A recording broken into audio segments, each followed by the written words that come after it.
کوئی جیجا اپنی سالی کو اپنی بائک پہ بٹھا کر شاپنگ کراتا ہے، حرام ہے اگر کوئی دیور اپنی بھابھی کو بائک پہ بٹھا کے شاپنگ کرانے بے پردہ جب بازاروں میں گھومتی ہے تب آپ کو غصہ آنا چاہیے. اس غصے کو سنبھالیے اور جہاں غصہ ہونے کی ضرورت ہے وہاں غصہ کیجئے. یہاں غصے کی ضرورت ہے، یہاں آپ کی بیٹی بے پردگی کے ساتھ گھوم رہی ہے، موبائل لیتی ہے، اپنے جیجا کی موٹر سائیکل پہ بیٹھ کے بہنوئی کے ساتھ سفر کر رہی ہے اور دیور کی موٹر سائیکل پر بھابھی بیٹھ کر جا رہی ہے. آپ کے اندر غصہ آنا چاہیے اور آپ اپنے چھوٹے بھائی سے کہیں تیری ہمت کیسے ہوئی کہ تو نے اپنی بھابھی کو یعنی میری بیوی کو پیچھے بٹھایا، موٹر سائیکل پہ بٹھایا.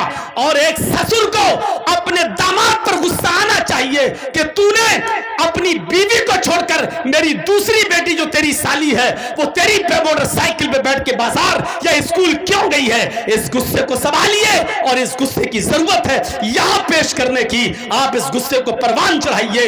حرام ہے، حرام ہے، حرام ہے اگر کوئی جیجا اپنی سالی کو اپنی بائک پہ بٹھا کر شاپنگ کراتا ہے. حرام ہے اگر کوئی دیور اپنی بھابھی کو بائک پہ بٹھا کے شاپنگ کرانے کے لیے جاتا ہے اور یہ کہتا کہ میرے بھائی کی اجازت ہے.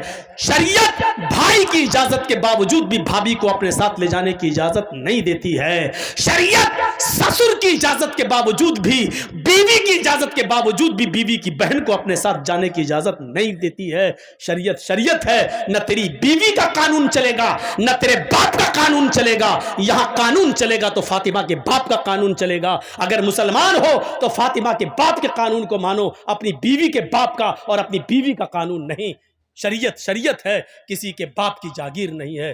مجھے جو کہنا تھا کہہ دیا. جس کو برا لگتا رہے. اگر برا لگتا ہے تمہیں تو اللہ کی قسم میں کامیاب ہو گیا. اگر میری بات تمہیں چبھی ہے تو اللہ کی قسم میں اپنے جلسے میں کامیاب ہو گیا. اور اگر میری بات کا برا نہیں لگا تو ہمیں سوچنا پڑے گا کہ ہمارا جلسہ کامیاب ہوا ہے یا نہیں ہوا ہے. کیونکہ جب برا ہی نہیں لگ رہا ہے تو اس کا مطلب یہ ہے کہ آپ وہی کرو گے جو کرتے آ رہے ہو. اور جب وہی کرنا ہے جو کرتے آ رہے ہو تو پھر یہ جلسہ بیکار ہے. آپ کا یہاں بیٹھنا بیکار ہے. رات کے 1 بجے 1:30 بجے 2 بجے تک یہاں بیٹھ کر اپنی آنکھیں پھوڑنا بیکار ہے، کیونکہ آپ کو کوئی ثواب نہیں ملے گا. میرے پیارے ساتھیو، دین سننے آئے ہو نا، قرآن حدیث سننے آئے ہو.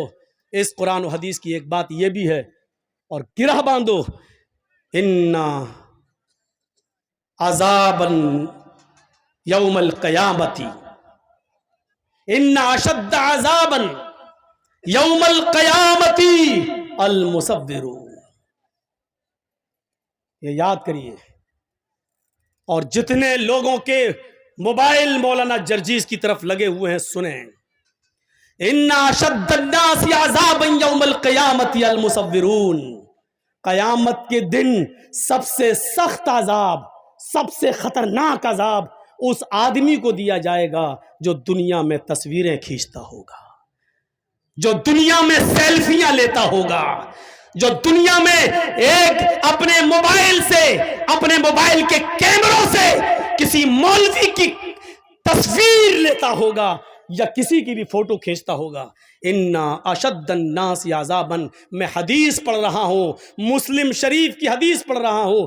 قیامت کے دن سب سے زیادہ سخت، معمولی عذاب نہیں، ہلکا عذاب نہیں. ان اشد الناس عذابا، عذاب کے اعتبار سے سب سے زیادہ سخت عذاب اس کو دیا جائے گا المصورون، جو دنیا میں تصویریں کھینچتا ہوگا، تصویریں بناتا ہوگا.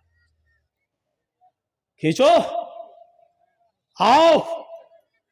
میں نے کسی کو اجازت نہیں دی اور اس کے باوجود بھی اگر کوئی میری تصویر کو کھینچ کر اپنے ساتھ اگر لیتا ہے تو وہ سن لے اور سمجھ لے. اور اس جلسے اس حدیث کو سنانے کے بعد بھی اگر کوئی لے گا تو وہ یاد رکھے کہ اس نے نہ قرآن کو اہمیت دی ہے نہ محمد الرسول اللہ کو اہمیت دی ہے. اس میں اور وسیم رضوی میں کوئی فرق نہیں. وہ بھی نبی کو نہیں مانتا، تم بھی نبی کی حدیث کو نہیں مان رہے ہو، کوئی فرق نہیں ہے. اب لیجئے جلسہ ختم کرنے کے بعد میری سیلفی دیکھیں کتنے لوگ لیتے ہیں. میں نے کہہ دیا کہ اس میں اور وسیم رضوی میں کوئی فرق نہیں. اب جو محمد کا شیدائی ہوگا وہ میرا فوٹو نہیں لے گا، جو وسیم رضوی کا بھائی ہوگا وہ پھر بھی کھینچے گا. اب دیکھتا ہوں کہ کون محمد کا شیدائی ہے اور کون وسیم رضوی کا بھائی ہے. اب دیکھنا ہے مجھے. کھینچو فوٹو. نہیں مثال دینا چاہتا تھا لیکن آج دی ہم نے. آئے ہو جلسہ سننے, مذاق بنا کے رکھ دیا ہے دین کے جلسوں کو, مذاق بنا کے رکھ دیا ہے. پرچونی کی دکان, کرانہ مرچنٹ کی دکان سمجھ لیا, جو سمجھ میں آیا وہ عمل کریں گے, جو نہیں سمجھ میں آیا چھوڑ دیں گے. یہ تمہارے باپ کی جاگیر چل رہی ہے. اسلام کے جو ہمیں پسند ہے وہ عمل کریں گے, جو پسند نہیں آیا وہ چھوڑ دیں گے. نہیں چلے گا. شریعت تو محمد رسول اللہ کی ناپسند کو بھی ناپسند نہیں مان رہی ہے. یاد ہے اللہ کے رسول کا معمول تھا, عصر کی نماز پڑھ کے آپ اپنی ساری بیویوں کے گھر جاتے تھے تھوڑی تھوڑی دیر کے لیے. آپ کی جتنی بیویاں موجود تھیں ان کے گھر جاتے تھے, اور حضرت زینب کے گھر تھوڑا زیادہ بیٹھ جاتے تھے. کیوں؟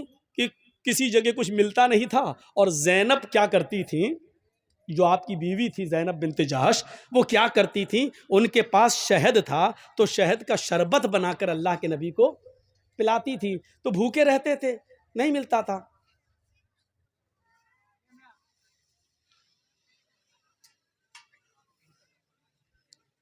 کتے کی دم 100 سال بھی رکھو گے نل کے پائپ میں اور اس کے بعد نکالو گے اور یہ سوچو کہ سیدھی ہو جائے گی, سیدھی نہیں ہو سکتی, وہ ٹیڑھی ہی رہے گی. بالکل کتے کی دم سیدھی نہیں ہو سکتی ہے. ایسے ہی اتنا کہنے کے بعد بھی اس کا ضمیر دیکھو وہیں سے اٹھ رہا ہے, لگ رہا ہے مودی کا باپ ہے. کوئی پرواہ نہیں. ارے جب اتنا پیشاب لگتا ہے تو بیٹھتے کیوں ہو؟ اب اللہ جانے پیشاب کرنے گئے ہو یا موبائل پہ بات ہو گئی ہے فلاں جگہ ملیں گے, سب یہاں ہیں.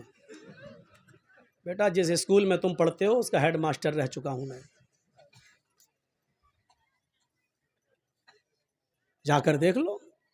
یہاں جرجی صاحب سن رہے, وہاں میلہ لگا ہے, آئی ہیں لپسٹک لگا لگا کے, ایسا لگ رہا ہے جیسے اپنے آدمی کا خون پی کے آئی ہیں, ایسی گہری لپسٹک. اور جلسوں میں بھی کریم اور پاؤڈر ایسا چپڑا ہوا ہے جیسے لگتا ہے کہ بھینس یا گائے کا گوبر لیپ لیا منہ پہ. جا کے دیکھو. اور ابھی میرے آنے سے پہلے جب ہم آ رہے تھے تب دیکھیے گا کیا حال تھا. جہاں لڑکی وہی لڑکے, قسم خدا کی کئی جگہ مثال دے چکا. ایسا لگ رہا تھا جیسے ایک کتیا کے پیچھے 10 کتے لگے. سننا پڑے گا تمہیں نہیں, تمہارے باپ کو بھی سننا پڑے گا. ایسا لگ رہا ہے جیسے ایک کتیا کے پیچھے 10 کتے. موبائل لے کے وہ ادھر بولا, وہ ادھر جا رہا ہے. حقیقت میں لگ رہا ہے جیسے ایک کتیا کے پیچھے 10 کتے. تو اپنی والی ہمیں دکھا دے, میں اپنی والی تجھے دکھاؤں, یہ میری والی ہو تیری والی ہے, ایسا لگ رہا ہے. یہ حالت بنا رکھا, جلسوں میں بھی ہو رہا ہے, جلسوں میں بھی. کیا بول رہا تھا میں, بتائیے تو, کہاں تھا؟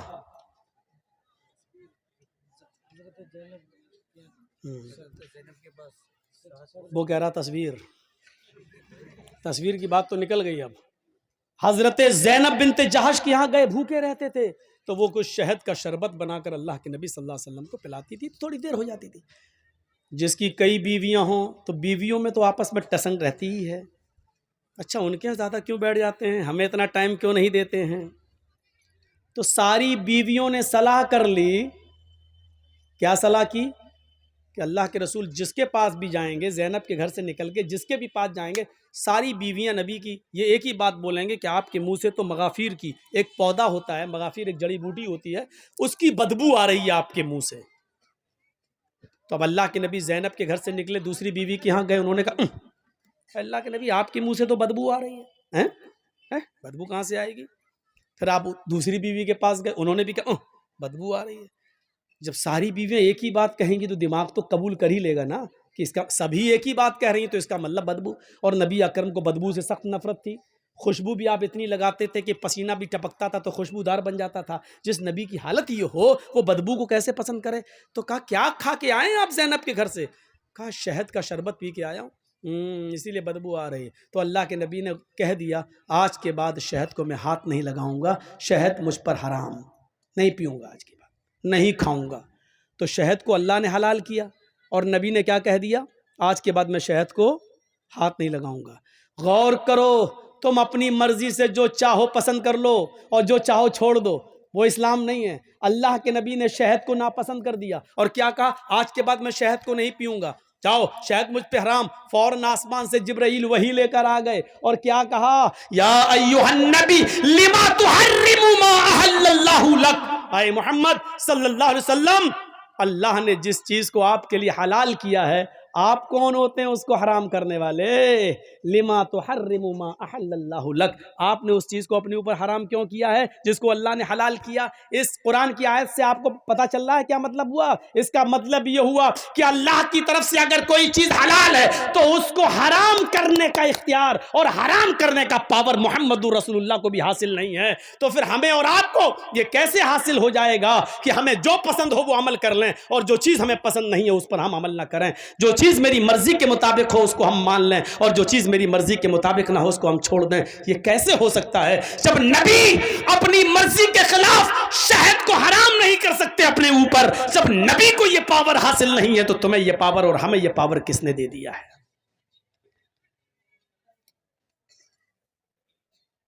اگر ان تصویروں کی کوئی حیثیت ہوتی تو اللہ کی قسم اللہ تعالی اپنے نبی جناب محمد رسول اللہ کی تصویر کی حفاظت ضرور کرتا۔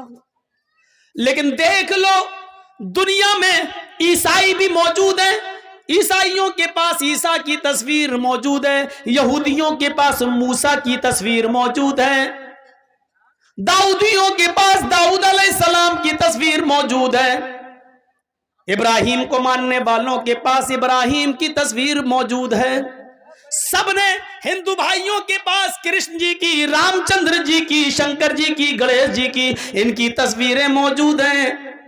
اگر دنیا میں کسی نبی کی تصویر موجود نہیں ہے تو وہ ہستی ہے جناب محمد رسول اللہ صلی اللہ علیہ وسلم کی، کیونکہ اگر آج نبی کی تصویر ہوتی تو کوئی آدمی نماز پڑھنے مسجد میں جاتا ہی نہیں، کوئی آدمی اللہ کے نبی کے روضہ اقدس پہ جاتا ہی نہیں، وہاں درود پڑھتا ہی نہیں، وہ اللہ کے نبی کی تصویر کو اپنے گھر لگا لیتا، وہ نبی کی تصویر پہ ہار یا مالا ڈال دیتا، یا تصویر کو اپنے گھر میں لگا کر 7 چکر اسی کے لگا کے کہہ دیتا کہ حج ہو گیا۔ میرے پیارے ساتھیوں، وہ نبی اکرم کی تصویر کو چھوٹے چھوٹے ٹکڑوں میں لے کر اس کا تعویذ بناتا، اس کو پہنتا، اور پھر نبی کا فوٹو اخباروں میں چھپتا، نبی کا فوٹو پیپروں میں آتا، اور کبھی اس کی کٹنگ ہوتی اور وہ پیروں کے نیچے روندا جاتا۔ اللہ تعالیٰ کو اپنے نبی کی یہ رسوائی اور بے عزتی گوارا نہ تھی میرے بھائیوں، اس لیے اللہ نے جناب محمد رسول اللہ کی کوئی تصویر دنیا میں باقی نہیں چھوڑی ہے، نبی کا کوئی فوٹو باقی نہیں چھوڑا، بلکہ نبی کی زبان سے یہ کہلوا دیا، اِنَّ أَشَدَّ النَّاسِ عَذَابًا يَوْمَ الْقِيَامَةِ الْمُصَوِّرُونَ۔ دنیا میں قیامت کے دن جہنم کے اندر سب سے سخت عذاب اس کو دیا جائے گا جس نے دنیا میں تصویریں بنائی ہوں گی، تصویریں کھینچی ہوں گی۔ اس سے کہا جائے گا ان تصویروں میں تو جان ڈال، ان تصویروں میں تو روح ڈال، اور ظاہر ہے کہ ان تصویروں میں وہ روح ڈال نہیں سکتا۔ پھر اللہ کی ایک پیدا کردہ مخلوق کی تو نے تصویر کیوں بنائی؟ جب اس میں جان ڈالنے کی طاقت نہیں تھی تو تو نے کیوں؟ اے شادیوں میں دولہا اور دلہن کے فوٹو کھینچنے والوں، اے اپنے بستروں پر، اپنے بیڈ پر شادی کا میاں اور بیوی کا فوٹو لگا کر بیڈ پر چپکانے والوں، میاں اور بیوی کی تصویر اپنے کمرے میں لٹکانے والوں، تیار ہو جاؤ، اِنَّ أَشَدَّ النَّاسِ عَذَابًا يَوْمَ الْقِيَامَةِ، قیامت کے دن سب سے زیادہ سخت عذاب انہی کو ہوگا جو دنیا میں تصویریں کھینچتے ہیں، دنیا میں تصویریں بناتے ہیں۔